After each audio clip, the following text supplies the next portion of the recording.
नमस्कार। स्वागत है आपका न्यूज़ लॉन्चर पर। मैं हूं अशोक वानखेड़े। लेकर आया हूं आपके लिए एक विशेष कार्यक्रम। याद कीजिए नागपुर के दंगे। औरंगजेब की कब्र खोदने के लिए मांग करते हुए एक जुलूस निकलता है महाल क्षेत्र में। वो औरंगजेब का एक प्रतीकात्मक जो पुतला है उसको जलाते हैं। साथ में एक चद्दर जलाते हैं। अफवाह या होती है या सही है ये भगवान जाने कि उस पे आयतें लिखी हुई थी कुरान की। पुलिस अधिकारी मतलब मुस्लिम समाज के लोग पुलिस स्टेशन में एफआईआर दर्ज करते हैं, लेकिन पुलिस हाथ पे हाथ धरी बैठी रहती है, मानो दंगों का इंतजार कर रही हो।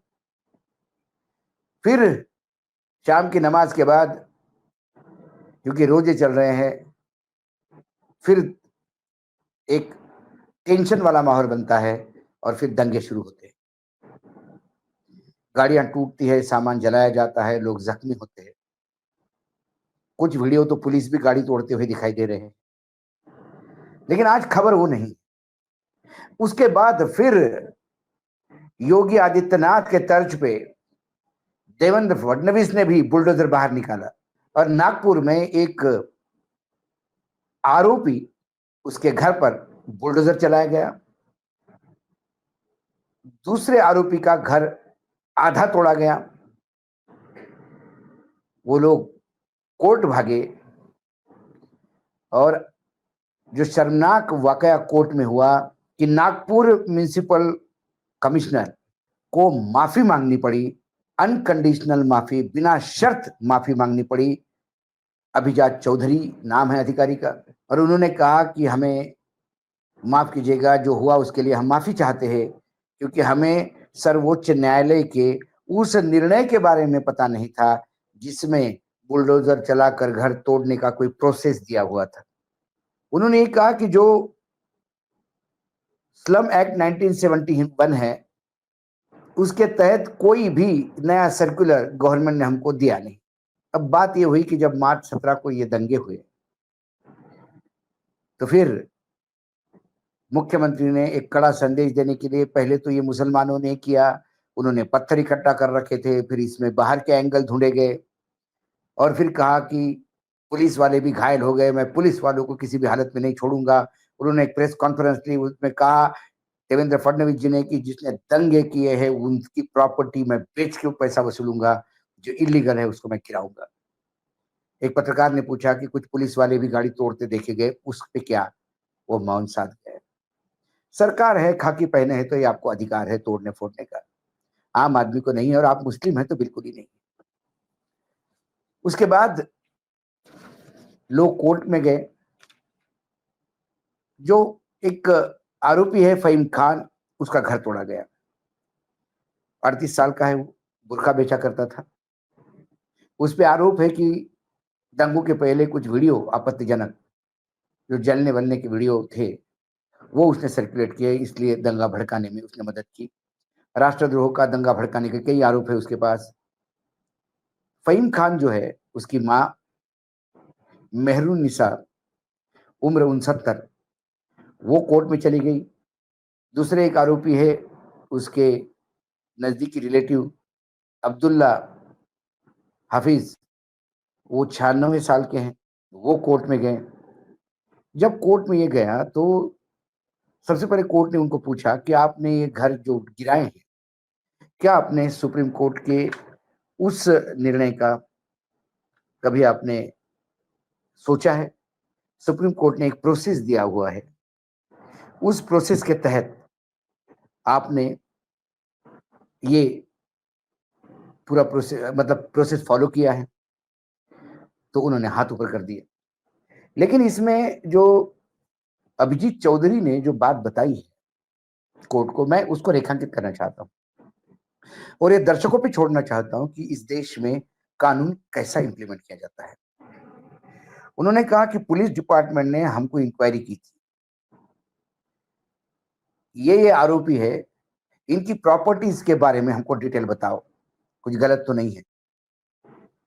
फिर हमारे जो महाल जोन के डिप्टी कमिश्नर है, उन्होंने वहां वेरिफिकेशन किया और बताया कि ये जो आरोपी के घर बताए जा रहे हैं उसमें से एक का घर का प्लान सैंक्शन नहीं है और एक का आधा सैंक्शन है, कुछ एक्स्ट्रा कंस्ट्रक्शन हुआ है। ये पुलिस डिपार्टमेंट ने पूछा, कमिश्नर ने उनको बताया। उसके बाद उन्होंने कहा कि जो प्लान में नहीं है उसको 24 घंटे की नोटिस देकर उस घर को गिराया। परिवार रास्ते पे आया। उसके बाद वो कोर्ट चले गए और कोर्ट में जब उन्होंने पिटीशन फाइल की तो कोर्ट ने ये तमाम बातें पूछी और महाराष्ट्र सरकार को नोटिस देकर ये पूछा कि 2 सप्ताह के अंदर, ये अंतिम आपके पास समय है, last time we give an opportunity, कि आप ये बताइए कि आपने सर्वोच्च न्यायालय का जो निर्णय हुआ उस निर्णय को आपने कमिश्नर्स को क्यों नहीं नोटिफाई किया? क्योंकि कमिश्नर साहब ने हाथ ऊपर कर दिए, वहां दूसरी तरफ उन्होंने हाथ ऊपर कर दिए पुलिस वालों ने, जो कमिश्नर ने बोला कि इलीगल है। अब हम आते हैं मैटर पे। ये तो वाकया हुआ अब 2 सप्ताह के अंदर। जस्टिस नितिन सांबरे और जस्टिस वर्षाली जोशी का बेंच था ये, मुंबई हाई कोर्ट का नागपुर बेंच है, उनने ये बात कही। अब सवाल है कि हमारे देश के ये पढ़े लिखे आईएएस अधिकारी इतने अनपढ़ और कुपढ़ है कि अखबार भी नहीं पढ़ते। क्योंकि सर्वोच्च न्यायालय ने जब ये निर्णय दिया था, खासकर जिस हिसाब से यूपी में डिमोलिशन चल रहा था, कोई भी आरोपी अभी उस पर आरोपी साबित नहीं हुए, पुलिस ने उसको आरोपी बताया, अभी कोर्ट ने उसको आरोपी माना भी नहीं, उसको सजा भी नहीं हुई, हो सकता है वो कोर्ट से छूट भी जाए। लेकिन इसी बीच बुलडोजर उसके घर पे चल जाता था और ज्यादातर ये अल्पसंख्यक लोग थे, मुस्लिम समाज के। तो नवंबर 13 2024 को सर्वोच्च न्यायालय ने एक ऑर्डर पारित करके बुलडोजर का उपयोग कैसा करना, इसके लिए एक एसओपी दिया था, स्टैंडर्ड ऑपरेटिंग प्रैक्टिस। वो एसओपी हमारे कमिश्नर साहब को पता नहीं, क्योंकि कमिश्नर साहब अखबार पढ़ते नहीं। ये जो लैंडमार्क जजमेंट है नवंबर 13 2024 का सर्वोच्च न्यायालय का, वो सभी अखबारों के हेडलाइन में था। लेकिन हमारे यहाँ के अधिकारी भ्रष्टाचार का कमीशन गिनने में समय निकालते हैं, उन्हें अखबार पढ़ने की जरूरत था। कई बार एक लीगल डिपार्टमेंट होता है, स्लम डिपार्टमेंट में भी लीगल डिपार्टमेंट होगा, टाउन प्लानिंग में भी एक लीगल डिपार्टमेंट होगा। म्यूनिसिपल कॉर्पोरेशन का ये जो टाउन प्लानिंग डिपार्टमेंट है, ये भ्रष्टतम डिपार्टमेंट में से एक आता है। क्योंकि किसी को भी घर बनाना हो, बड़ी बिल्डिंग बनाना हो, उसमें मैप पास करवाने के लिए दबा के कमीशन चलता है। इनको नोट गिनने से और कमीशन खाने से फुर्सत नहीं कि अखबार कहां से पढ़ेंगे।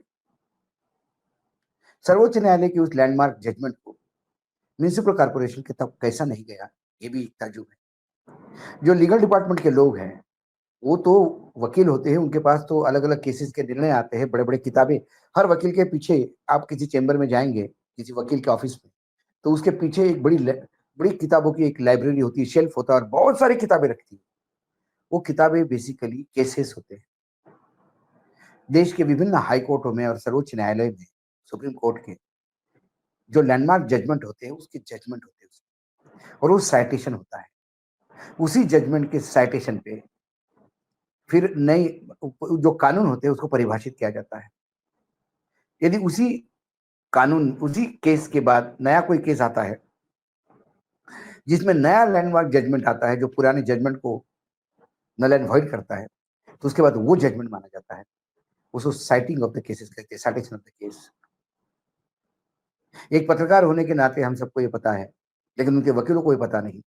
कुल मिलाकर आपको सर्वोच्च न्यायालय का निर्णय पता था या नहीं पता था, आपने वो पता हमको नहीं था, सरकार ने नोटिफिकेशन नहीं दिया, इस इग्नोरेंस के लिए, इस कारण से आप बच गए या माफी मांग के आप छूटने का प्रयास कर रहे हैं। लेकिन मुख्यतः आपने ऊपरी नेताओं के आदेश को बिना दिमाग लगाए घर ढहाए और गैर कानूनी काम किया। सवाल है नागपुर में से कितने घर होंगे? पुलिस डिपार्टमेंट कौन होती है जो आरोपियों के घर का प्लानिंग बताओ, हम प्लान है नहीं तो हम उसको तोड़ेंगे। उस आरोपी का जब तक आरोप सिद्ध नहीं होता, वो गुनहगार साबित नहीं होता, तब तक उसका बुलडोजर से घर नहीं चलता। ये दुर्भाग्य है हमारे समाज का। ये दुर्भाग्य है उसी नागपुर में दीक्षा भूमि है जहां बाबा साहेब आंबेडकर ने बौद्ध धर्म स्वीकार कर लिया था, और उसी नागपुर में ये होता है। ये शर्मनाक है। नागपुर में संघ कार्यालय है जो कहता है कि मुसलमानों का डीएनए भी हमारा है, भारत का डीएनए है। तो फिर उनके पास उनके लिए ऐसी जगह कौन सी? यदि मुस्लिम महिला पर गुजरात में बानो का केस याद रखिएगा।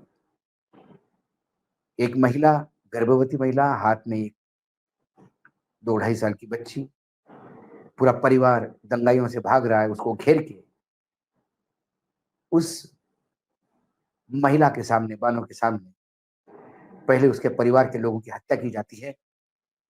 उसकी छोटी बेटी को दंगाई हाथ हवा में घुमा घुमा के जमीन पर पटक के उसकी जान ले जाते हैं, और उस गर्भवती महिला पे सामूहिक व्यभिचार किया जाता है।